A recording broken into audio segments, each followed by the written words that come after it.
Grab your popcorn, rip that ticket, get in that seat, lickety splicket. Go watch a movie. Hello, everyone, and welcome to Go Watch a Movie, episode 176. I'm Kelvin. And I'm Robert.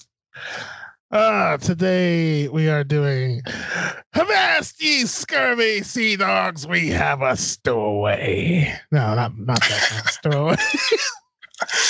Space Stowaway, the Netflix movie Stowaway. But before we get into that, a little bit of entertainment news.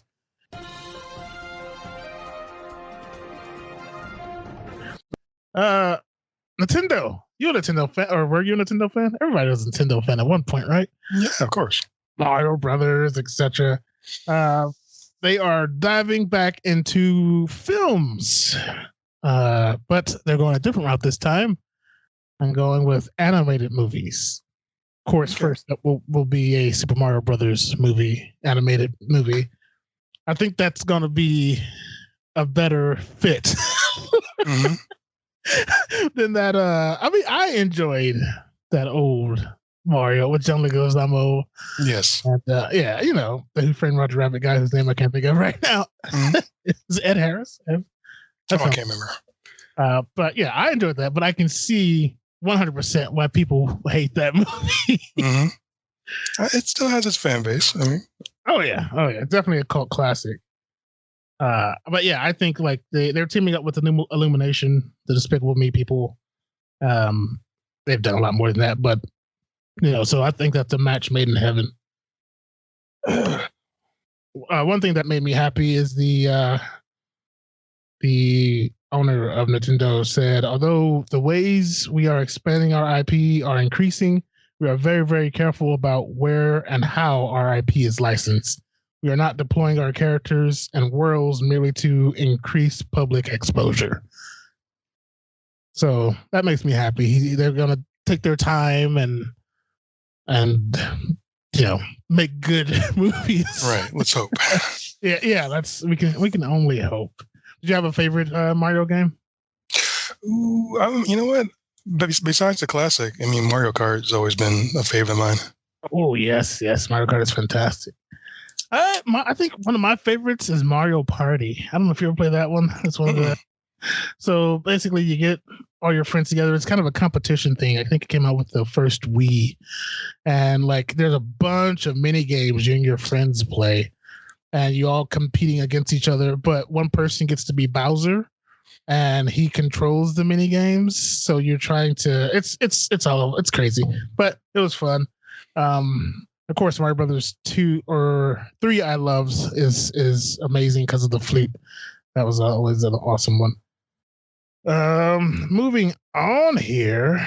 So, Spider-Man No Way Home. We spoke a little bit on this. You said it sounded more like a movie mashup than a multiverse type deal. Mm-hmm. And it's like now it's just a clusterfuck in my opinion. So Andrew Garfield just recently had an interview, and he has been long since rumored to be in this movie, him and Tobey Maguire. Well, in this interview he said, "There's nothing to ruin. Listen, I can't speak on anyone else but for myself. Like they might be doing something, but I ain't got a call." So we know they're using Electro from his movie, Jamie Foxx. And as we reported last week, we know they're using Doc Ock from Tobey's movie. Mm-hmm. So, and these three supposedly were rumored to be going to be in Into the Spider-Verse at one point. So now I'm just confused. Maybe they're confusing this on purpose, just to not ruin the surprise. That could be the plan. Like now, because this would be the final nail in the coffin. Like, okay, well, maybe it's not going to be all the Spider-Man, but then boom, fooled ya. kind of, sort of gotcha. Could be what they're going for. Yeah. Are you even looking forward to this one? I know it's a Marvel movie, so Yeah, absolutely. I definitely got to see this. I mean, I think he's doing a great job of Spider-Man, even though he's stuck looking like that. But outside of that, yeah, good So stuff. if you guys didn't listen a while ago, we said I mean everybody can see it, but Tom Holland has not aged since we were introduced to him in Civil War. He's looked the same. He's gotten buffer, but other than that, he still looks like that same 16-year-old or however old he was kid. It's the weirdest thing ever. Speaking of, did you see the trailer that was released? More of a superhero montage that was released from Marvel. I did not. Has Stan Lee talking, doing some peaceful things like, hey, we're all basically saying, it doesn't matter what walk of life you come from. We're all humans and we're all brothers and sisters in that way. Very heartwarming. I watched it twice. It teared me up a little bit. But at the end of that, it cuts into clips of the upcoming movies, including the Eternals. And one of those had Angelina Jolie holding a sword, which made me flutter. But other than that, after that, it switched to release dates. So I just wanted to run through those real quick. Black Widow, July 9th, 2021. Eternals, November 5th, 2021. Doctor Strange in the Multiverse of Madness, March 25th, 2022. We got a name for Black Panther 2, Black Panther Wakanda Forever, July 8th, 2022. Ant-Man and the Wasp and the Quantumania, February 17th, 2023. Actually, I skipped around doing these. But Shang Tsung, September 3rd, 2021. Spider-Man No Way Home, December 17th, 2021. Thor, Love and Thunder, May 6th, 2022. And we got a name for Captain Marvel Part 2, The Marvels. That's gonna, we got, they have a Miss Marvel show coming, and then the chick from WandaVision, I'm pretty sure is going to be involved in this one. But that's November 11th, 2022. And then Guardians of the Galaxy Volume 3, so far away, it breaks my heart. May 5th, 2023. But yeah, check that trailer out because it'll tug at your heartstrings. I still feel it. But yeah, that's exciting news coming from them. They're letting you know, hey, we're not dead. Marvel's coming back at you. That's a Phase 4 lineup. But what made me sad is no Blade. Look, I'm old. Forgive me. We just got the announcement that he's playing Blade from Luke Cage, that guy. And now suddenly there's no Blade in that lineup. I wonder what happened there. I don't know. I have to do some investigating. And it did end. The whole entire trailer montage mashup thing ended with the Fantastic Four symbol, but no date or title. So yeah, that's still, I guess that's coming. That's a tease or something. It's in the works. Yeah. But that's entertainment news, those stories and more. And that trailer can all be found on gowatchmovie.com and our social media. But that'll bring us to trailers.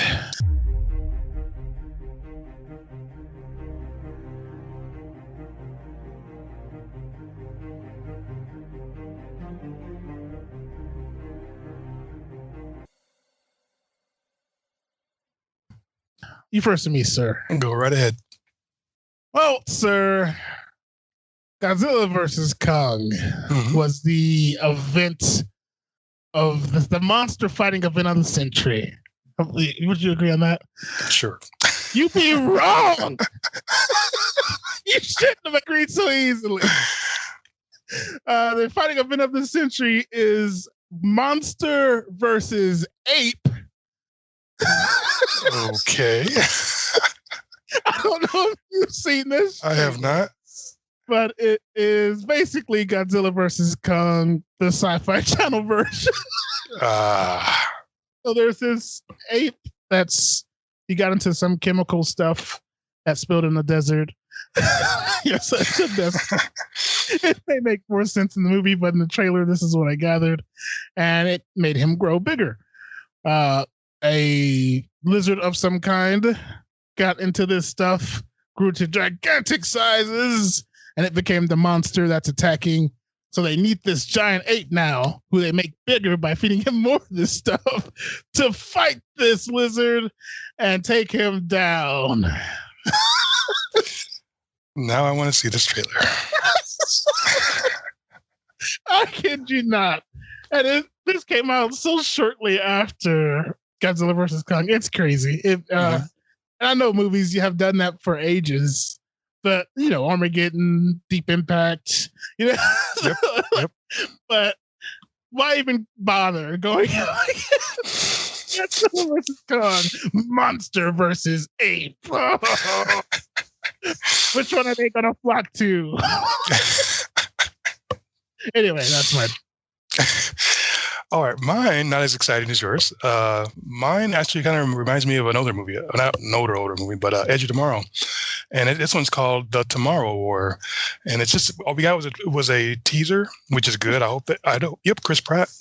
I hope they don't when the actual trailer comes out. I hope they don't ruin it by showing too much, because what I like about this teaser trailer is we just get just enough to make you want to see it, but not enough to like ruin the whole plot of the whole movie. So I'm hoping they stick along these lines if they do a trailer. But basically, I think they're like in the future, 30 years in the future or something, or they're fighting a war for 30 years. I can't remember. And basically, like, I guess humanity is just under attack by these creatures. And so, when there's this force, it has Chris Pratt in it, and they're going into this building, and then, there's a few action scenes, and then all of a sudden this creature pops up, but you don't hardly get to see it, which is great because I don't want to see it until I see the movie. But it's just enough. It's just enough to get you interested, but not enough to ruin the plot. And I hope they stick with that when they actually release like a fuller trailer, because it looks like it's going to be a good time. Little sci-fi war movie action. It does. And I think they just got picked up by Netflix instead of going to theaters, I want to say. But yeah, I agree. I think that one looks pretty damn good. Well, that'll bring us to Stowaway. Watch Spot if you would not mind. A 3-person crew on a mission to Mars faces an impossible choice when an unplanned passenger jeopardizes the lives of everyone on board. Thank you, Watch Spot. My first initial thoughts of Stowaway are too long. I think this movie could have been done in half the time and still had, I'm using quotations, you can't see me here, as much impact as it did. I don't think they did anything crazy here. I think the acting is all great, and maybe that's what they were trying to showcase here, because it was a 4-person cast. So much so that they didn't even have other people talking on the other ends of the mics when they were talking to people in mission control. But yeah, it just, I don't know. I was okay with it. And I know, I apologize. I know it's your hereditary lady. I know how you feel about her. Yes. But yeah, I don't know, man. I wasn't quite feeling this one. Yeah, I'm not far off from you. I did feel long. I think some of that was on purpose, though. I mean, I think they were trying to draw out the emptiness of space and being alone and all that kind of a feel. Like that ghost movie we watched. Yeah, kind of like that. They were trying to draw that out a little bit, make you maybe feel kind of isolated like they were and in trouble. But I don't think it just necessarily worked for me. I mean, again, the acting, like you said, was terrific. I mean, even Anna Kendrick, I didn't really expect her to be as strong of a leading lady as Tony is, but yeah. But she does a great job. Everybody does a great job, but I don't think that. I think for some reason I feel like the acting was almost, even though it was good, some of it was toned down. I think like from the situation that they were in, they should have been more frantic. It should have been more like they should have been like really just like one guy should have been punching a wall for no reason. I mean, there's so much going on with this scenario. They almost seem too calm about it, and that's the thing that kind of offset me from the movie. I was just kind of like, I don't think that's the reaction people are going to have if they're in this situation. You know, maybe it's like so it's like panic never set in. Mm-hmm. Yeah, I mean, there was a couple moments where they cried, and then there's a moment where she told a sad story, we had a semi-happy ending. But I mean, overall, I just don't think the acting or their reactions fit the situation. I don't want to say their acting. I want to say their reactions to the situation didn't fit what should have been there for me. I agree, and you're right. And I got a hats off to Anna because she's normally the quirky, goofy girl. Mm-hmm. So it's very nice to see her try and carry this. Is Tony Australian? Yes. Okay. It was so nice to actually hear her voice and that, her character's voice. I've never heard her use that, mate. Yep. She is Australian. Yeah, but okay, so I'm gonna put myself in this scenario. Yeah, I don't know. I'm David. I'll be David. And we just found this stowaway. Let me fast forward some spoilers. I found out now, not only did this worthless asshole fuck up his own job, he fucked up our mission. Now I have to sacrifice my life's work for him. I'm gonna fucking kill you. You are dead, man. You're taking my air, my life, possibly me getting back home. Everything is gone because of you. And this little chick over here wants me to feel bad. Fuck you. You're dying. I'm sorry. I just can't. Like, I want to know how he got stuck in there and passed out. Right? Because they had to unscrew the ceiling to get him out of there. It's what was it where like his buddies like playing a joke on him, like we're going to screw him into the roof and he's not going to be able to get out until he's in space and we're all going to have a laugh. I mean, it just didn't make any sense how he got in there. You know what? That's true. Because like even if he was working on he could have been working on the top side, like because they wouldn't have install that over him. Mm-hmm. So somebody had to have screwed him in there. Yeah, because even and working on the bottom side, he couldn't have screwed it in himself. Nope, because that's just stupid. Mm-hmm. Oh wow! Yeah, and they never really confront this in the movie. They never really explain it. They're just like, "Oh, you were trapped in there, and that's okay." And then they go on. They just, you know what I mean? It's like they never address it. They're like, they throw this one off like he didn't do it on purpose. It doesn't seem like he did it on purpose. It's like, well, he technically couldn't. Yeah. Huh. So that was just weird. Now the movie, I don't hate it. Now I just hate it. I went from I'm indifferent about it to I hate it. That didn't make any sense. Also, I think they spent way too much time trying to figure out what they were going to do. I feel like if people on the ground would have already had it figured out. Yeah, they would have been like, you're going to do this. I mean, this is a gazillion-dollar mission. We're not messing around. I don't even know how the thing was able to take off and then like correctly with that extra weight because they like calculated everything down to the gram. And they made a point to point that out. Yes. You wasted your X amount of space for these. You know. So Yep. So I think the decision would have been made a lot quicker.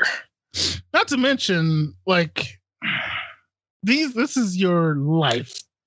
This is like thousands of people's lives. 2 years in space, and you're not gonna let this one person ruin it. Like it's just. I mean, and I guess that's why they came to the conclusion you gotta kill him. he's gotta die. Would you, if you were in Michael's situation, would you have volunteered, or would you have been like, hell no, I'm gonna kill one of these people? I think I would have just bit the bullet. Well, that's the mindset I'm in nowadays. Mm-hmm. But yeah, I would have just, especially when he gave me the thing that I just go to sleep. I'm like, yeah, I fucked up. I'm not going to make these people suffer because of a shitty thing that, a shitty code. These people have trained their entire lives for this. I'm at that point an oops baby. So Yeah. What about you? I don't know. I'd have to give that some thought. Like, even though I've watched the movie already and I've sat and thought about it, I still don't know what I would do in that situation. That's a tough one. Yeah, I just can't imagine because I can't like, and this is way spoilers. Like when the decision is made that someone has to go out in this killer solar storm, there's no way I'm sitting on my ass if I'm the reason that this is happening and making this little girl do that. It's not going to happen. True, but did you watch the little scene when he was struggling trying to climb the thing? He was slipping all over the place, and she was like, Here's my thing about that. What the fuck happened to spacewalking? and she spacewalked to go get it during the solar storm to go get it. But on the way back, she used those things again. Mm-hmm. Did you notice that? Yeah. So why the fuck can't you spacewalk all the time? I don't know what was going on with that or why there was a gravitational pull closest to the main center of the thing. I don't know. It doesn't make sense to me either, but I'll go with it. No! Just can't go with it because that would have solved everything. You could have just, because she did it to get up there to it. Mm-hmm. I was watching very closely. I was like, why isn't anyone, maybe did I miss something about the size of the ship creates its own gravitational pull but then she spacewalks up the thing to get the cylinder of air. She does it. She's like super fast going up there. But then on her way down, suddenly, I'm like, what is going on here? I just saw you do the thing. Maybe she was struggling because of the radiation or something. I don't know. Yeah. But trying to find some logic, and it's hard. His wound apparently prevented him from going out, and then they're like, oh well, then another one of us will die if you don't make it back. I guess, man, but that just I was like, that was my only emotional connection to this part of the movie was that part. Like, are you kidding me? And then they show her looking at everyone one by one, so it hit me even harder. He's sitting there fucking bubbling like an idiot. The Tony's just like broke down because this is her career. David's just all ruined because he just sacrificed everything, and got shown up while he was climbing the thing by the little girl. So he's just distraught. So yeah, I was like, oh fuck, that sucks. So now she has to make the decision. Yeah, it's Yeah, it was frustrating. It was a frustrating watch for me too. But I don't know. I don't want to hate it, but I just don't feel like it did what it could have done. No, they didn't do anything. That's the problem with these solace. These supposed to be heartfelt space movies. Mm-hmm. They don't stray far enough. And I know if you do too far, you'll become the cliche sci-fi one or the action one. There's a fine line you got to walk, but you got to do something. Yeah, absolutely. And we have some good examples of space movies, just not I feel like the smaller the crew and the more claustrophobic the ship, I feel like hurts the movie for some reason. Yep. But because we got some really good ones out there, but I don't know. I will give them credit for a 4-person cast. I think they did phenomenal. Because it's hard to carry a 2-hour-long movie with 4 people. So I will give them credit. I never wanted to cut it off because I was bored, but right. Even though it was slightly boring at times, it was. I don't know. It's a little frustrating with some of the choices they made, and like I said, Don, you pointed out that how the fuck did he get in there? Yeah, that part. That's for me. That was the worst part of the movie. Just because they never tackled it. They just let it go. And I'm like, there's no way you have to talk. I mean, screw it in there. I can see everybody's let's install the life support over him. It'll be hilarious. Oh, man.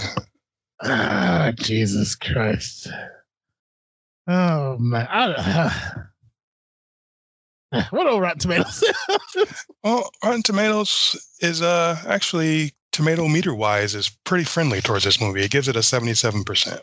Of course, the critics are gonna love it because how superb the acting was. And the audience score is a 54%. Good. So combined, they're like they kind of feel like us, like the tomato meter and the audience score are kind of like, yes, these guys are great actors. They did a great job, but this movie is pretty flawed. Yep, there's a big butt. What's your last verdict on it? My last verdict on it? Oh man, I'm sorry, I can't really recommend it. Can't really recommend it. I'm the same way. I mean, there's good things in it. Like I said, good actors.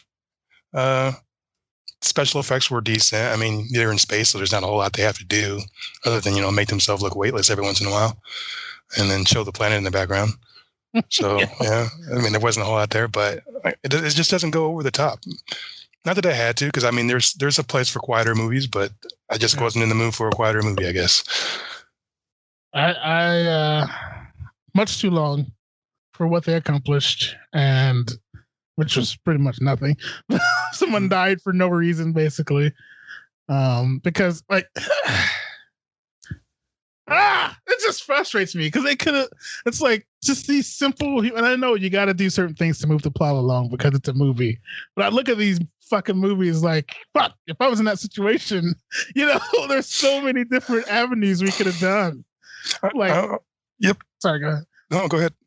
Tie one of the tanks to the cord that you're climbing down and send it down, but attach the other end to you so you can slow it down when you need to. That way the tanks get down even if you don't, or it's just so many different options you could make to make this work. And yeah, they just chose all the dumb ones to where innocent girl had to die because she didn't have a family or a sister or what was Tony's reason? Because her arm was hurt, so I don't think she couldn't have made the climb unless she spacewalked. I'm not letting that go. Yeah, I don't know, man. It's on Netflix. Watch at your own risk. I say not to. Yeah, I say nah. But you're your own person. All of you are. Especially you sitting right there. I see you. Put that down. Don't touch that. So, where you can find us at gowatchmovie.com. The one-stop shop for all things entertainment. I'll get the trailers put up there. I should think. No, mine isn't up there either. I just saw that and I was like, I don't know if I want to put that up there. Yeah. And the podcast can be found there or anywhere you listen to podcasts. That's episode 176. I'm Kelvin. And I'm Robert. Go watch a movie. Grab your popcorn, rip that ticket, get in that seat, lickety split it. Go watch a movie.